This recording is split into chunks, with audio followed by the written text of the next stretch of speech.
सभी भाइयों को सादर प्रणाम।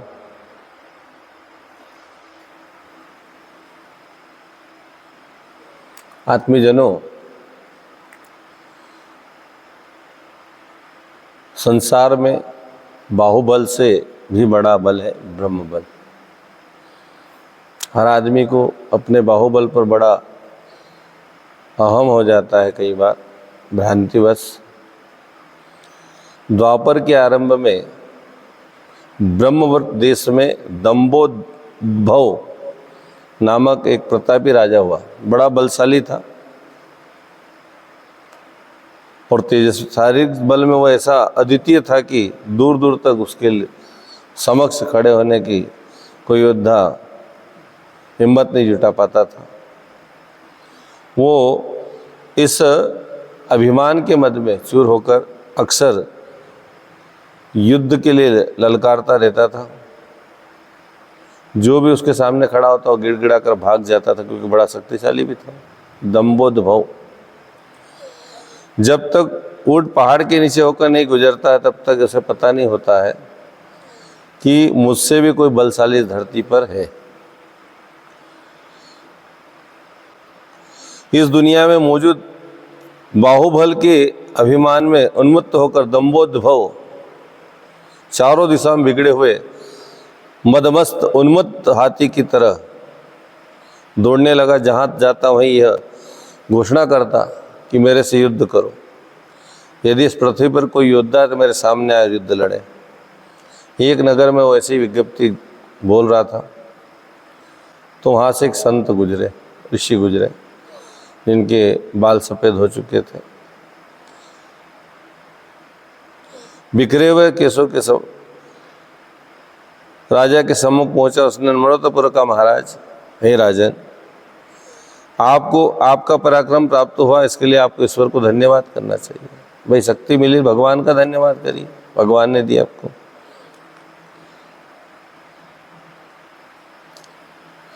पर ऐसे अभिमान भरे वचन मत बोलिए कि मेरे समान इस धरती पर कोई योद्धा नहीं।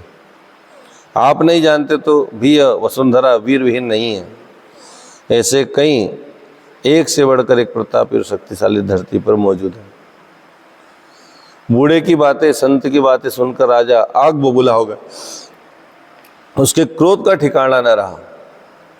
उसने कहा, तत्काल मुझे उसका पता दिया जाए।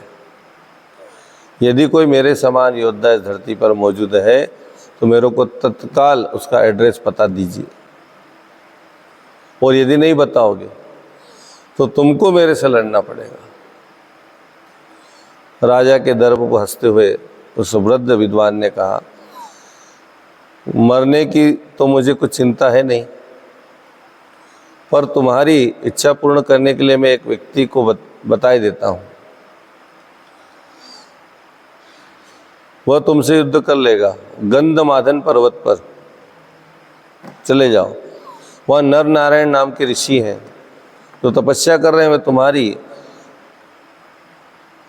युद्ध की मनोकामना को अवश्य पूर्ण करेंगे। राजा गंधमादन पर्वत की ओर बढ़ चला। बहुत ढूंढने पर वहाँ पर एक अस्थि पिंजर, जिसके शरीर में केवल अस्थियाँ थी, मनुष्य तप करता हुआ दिखाई दिया। राजा ने पूछा, आप ही नारायण क्या? यदि है तो मैं आपसे लड़ने आया हूँ। ऋषि ने दंभोद्भव उसने पूर्वक पास बिठा, सिर पर हाथ फेरते हुए कहा, बेटा, तू निस्संदेह अजय। शरीर में कितना बल है ये तो एक मामूली सी बीमारी में नष्ट हो जाती है। कोई ये अहम पालने के सामने मैं बलिष्ठ हूँ, मैं बलवान हूँ, जरा सा रोग आता है तो आदमी का सारा बल चूर चूर हो जाता है। एक दिन के बुखार में आदमी टूट जाता है। सर्दी खांसी हुई तो हालत खराब हो जाती है। जरा सा रोग भी व्यक्ति को, शरीर को छिन्न भिन्न कर देता है। सारा दम्भ, सारा अहम, सारा अहंकार तत्काल निकल जाता है। तो उनने कहा कि ये छोटी सी बीमारी से भी बाहुबल के लिए गर्व करना व्यर्थ है। तुम हमारा उपदेश मानो और अपने नगर को लौट जाओ। शारीरिक बल को आजमाने की मूर्खता करने से क्या फलाव। ऋषि ने बहुत उपदेश दिया पर राजा की समझ में कुछ नहीं आया। एक बात भी गले नहीं उतरी। एक घमंड में चूर होकर बार बार लड़ने के लिए ही ललकारने लगा। तब ऋषि नर नारायण ने कहा, अच्छा राजा, अब तो लड़ने को तैयार हो जा, लड़ना ही चाहता चल लड़ ले। राजा उठकर खड़ा हो गया। ऋषि ने पास में पड़े एक तिनका उठाया, उस तिनके में प्राण फूके और उस तिनके को ही योद्धा बना दिया। और वो राजा उस मंत्र प्रेरित पुतले से तिनके से लड़ने लगे। कुछ ही देर में राजा उस तिनके से हार कर जमीन पर जाकर धड़ाम से गिर पड़े। उनका दम फूल गया और परास्त होकर जमीन पर गिर पड़े। पागल बनाने वाले अभिमान क्षण भर में कपूर की तरह उड़ गया। जो उसको अहम था कि मेरे से कोई नहीं जीत सकता इस धरती पर, आज भी कई लोगों को ये भाव आ गया है। धन के मद में, शरीर के बल के मद में अभिमान होगा कि मेरे से बेहतर, मेरे से अच्छा इस धरती पर कोई नहीं। तो भाइयों बहनों, निश्चित ही मानव को पता तब चलेगा जब उसके सामने ऐसी परिस्थितियाँ बनेगी, क्योंकि शेर को सवा शेर अवश्य मिलता है। इसलिए किसी बात का हम न पालें। पागल बनाने अभिमान क्षण भर में कपूर की तरह उड़ गया। वही विद्वान इस अवसर पर पुनः उपस्थित हुए। उन्होंने कहा, बेटा दंभोद्भव, तुमने देखा कि बाहुबल तो ब्रह्म बल के आगे परास्त हो गया। शरीर धन आदि के भौतिक बल बहुत ही अपूर्ण और अस्थिर होते हैं, नासवान है, किंतु ब्रह्म बल की तो थोड़ी सी किरणें पाकर भी मनुष्य अद्भुत शक्तिशाली बन जाता है। इसलिए हे राजन, यदि तुम सच्चा बल प्राप्त करना चाहते हो तो बाहुबल का अभिमान छोड़कर ब्रह्म बल का संचय करो। राजा को अपनी मूर्खता का एहसास हुआ। ऋषि से उन्हें गुरु दीक्षा ली और अभिमान छोड़कर नारायण ऋषि के शरण में रहकर ब्रह्म बल प्राप्त करने की दीक्षा प्राप्त करके उस ब्रह्म बल को प्राप्त करने का तप आरंभ कर दिया। भाइयों बहनों, आज भी दंभोद्भव जैसे कई लोग इस धरती पर विचरित करते हैं, जिनको भगवान ने पैसा दिया इस उद्देश्य को लेकर दिया कि उस धन का सदुपयोग करेंगे, पीड़ित मानवता के लिए लगाएंगे, दीन दुखियों की मदद करेंगे, लेकिन धन तिजोरियों में भरा पड़ा है 7 पीढ़ियों के लिए। 7 पीढ़ी की छोड़िए साहब, आज की इस धरती पर, आज के समय में, आज के इस दौर में एक पीढ़ी भी सेवा कर ले या दूसरी तो उस धन को बर्बाद करने की ओर ले जाएगी।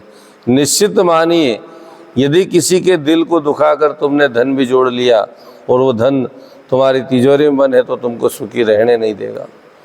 तुमने किसी के अधिकार को छीनकर अपने बल को बढ़ाया हो, अपने को बलिष्ठ बनाया हो, किसी के हिस्से का तुमने खाकर अपने आप को मजबूत बनाया है, या किसी जीव को सताकर मजबूत बनने का प्रयास किया है, वो बल भी क्षीण हो जाएगा और एक दिन वो बल भी दुखदायी हो जाएगा। इसलिए धन का बल या शरीर का बल सब बेकार है। यदि सच्चा बल कोई सा है तो है ब्रह्म बल। ब्रह्म बल को अर्जित करें, हमारे अंदर के आत्म बल को प्राप्त करें। आत्मा अजर अमर है, शरीर नासवान है, नश्वर है। इसको शानदार बनाने का प्रयास करें। सच्चा बल ब्रह्म बल, इसका हम ध्यान रखें। भाइयों बहनों, आप सभी हमारे YouTube चैनल पर जुड़ें और इसको लाइक करें, शेयर करें, सब्सक्राइब करें। अभी तक आपने इसको सब्सक्राइब न किया तो करें। ज्ञान की चर्चा को निरंतर इसी प्रकार आगे बढ़ाते रहेंगे। आपका सहयोग, आपका समर्थन हमें मिलता रहे। ओम शांति।